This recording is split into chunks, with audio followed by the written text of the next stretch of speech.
Hi everyone, welcome to my YouTube channel. Thank you so much for tuning in. So today I'm going to be continuing on with my Dear Younger Self series. I think this is episode 7, I'm not sure. But anyways, I wanted to kind of briefly touch on moments in my life where I felt as if there were, let's say, like a group of people that didn't like me for whatever reason, and they were all friends with each other, and you kind of feel like you're just like targeted and isolated. It can feel very isolating.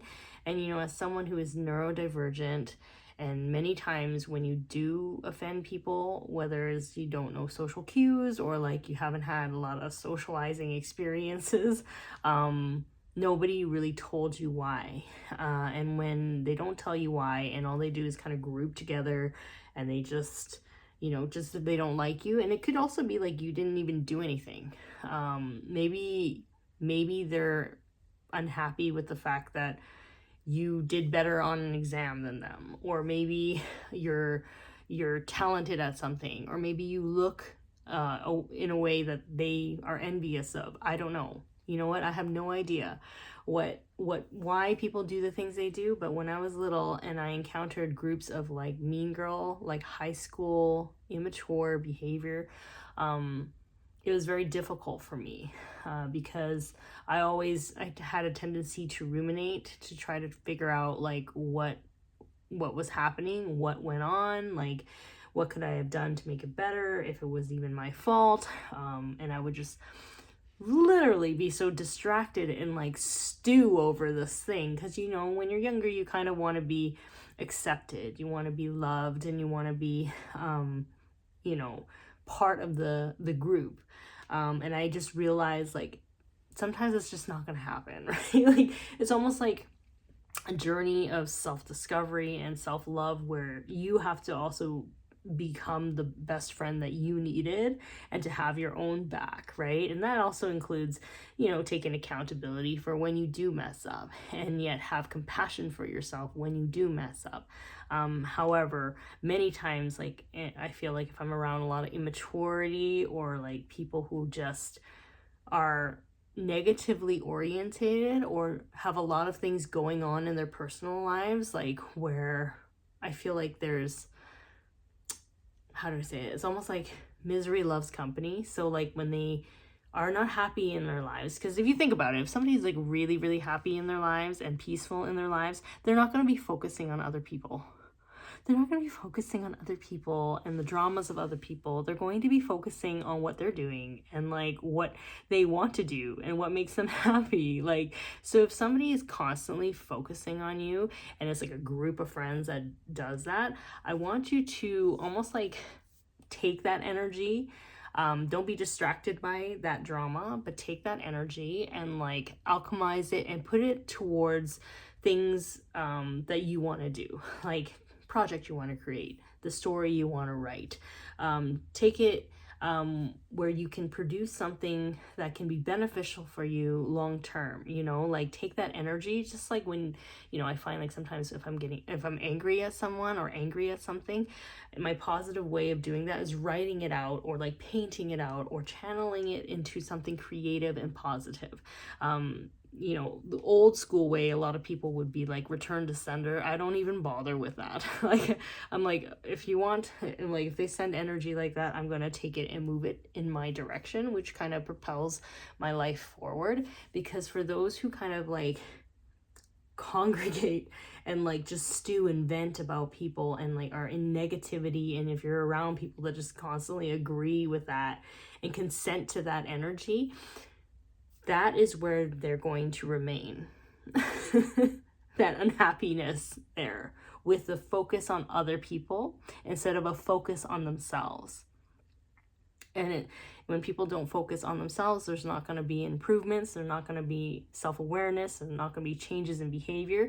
So what you do is you just kind of leave them there, and you kind of take your energy and move it forward with your life, because that will always be a determining factor of whether or not you're ready to kind of embrace the life that you want. because it's so easy to get wrapped up in people pleasing and needing acceptance and wanting to be part of the cool crowd or whatever. But really, at the end of the day, I want you to look at these people and ask yourself, are these people that you want to be around? First and foremost, are they people that inspire you? Do they make you a better person?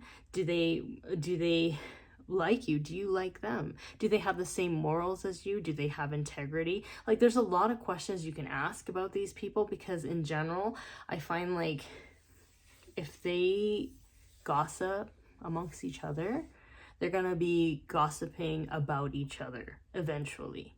Because I always think in ways of energy, and I always believe negative energy collapses in itself.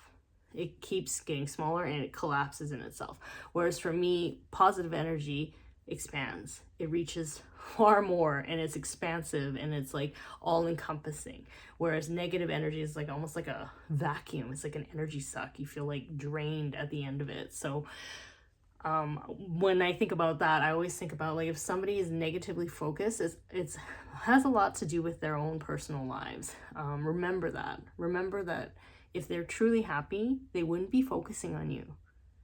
If they're really happy in life and enjoying their experience, they wouldn't be spending so much time focusing on you, and they wouldn't be trying to gather all of their comrades to be part of that energy. Because if you have the attention of people, I always think that it's because you're doing something right.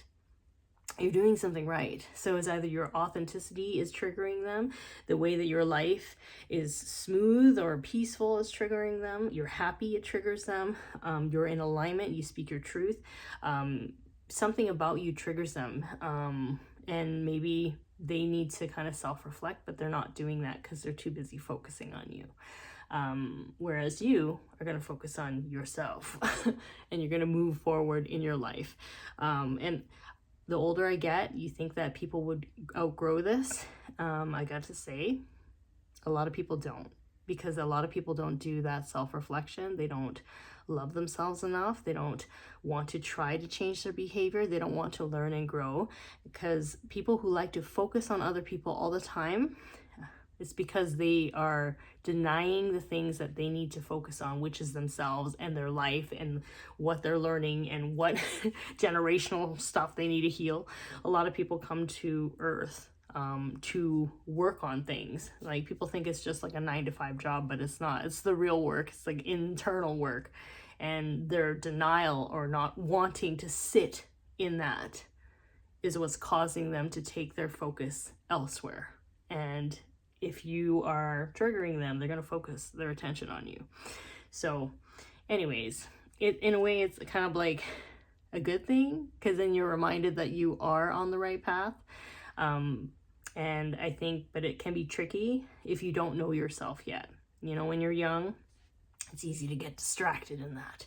But when you know yourself and you know where you're going and you know what you stand for and what you want in your life, these like little things are going to be so insignificant. There was like this quote that I always remember, and it says, "What is a gnat to a wildebeest?" So I always think that, you know, people like that are gnats. And it's kind of interesting because, you know, people associate flies and stuff with monitoring spirits. So it kind of, in a way, it kind of makes sense to me. Monitoring spirits are people who just like watch you, or like they keep tabs on what you're doing. Like, haters can watch you, they follow you on social media, etc. But really, it's like all their energy is being focused on you, which is something they should be doing for themselves and seeing how far their life will go, you know, if they actually took the time to focus on themselves. So in a way, it's kind of flattering if they're watching you all the time. But yeah, just so you know, I wanted my little self to kind of know that, because my God, so many times I fell into distractions and like focusing on, why don't you like me? What am I doing wrong? When really it's just like, I shouldn't care. You're nothing to me. I have my own life to live right now. And I'm gonna attract the people that I'm supposed to. So anyways, I hope this video helps. And if you have a lot of haters, and if you're kind and you're still spreading love and light or whatever, and people just don't like you, that means you're doing something right. Not change doesn't happen when you're like a fly on the wall. Anyways, take care, and I will talk to you later. Goodbye.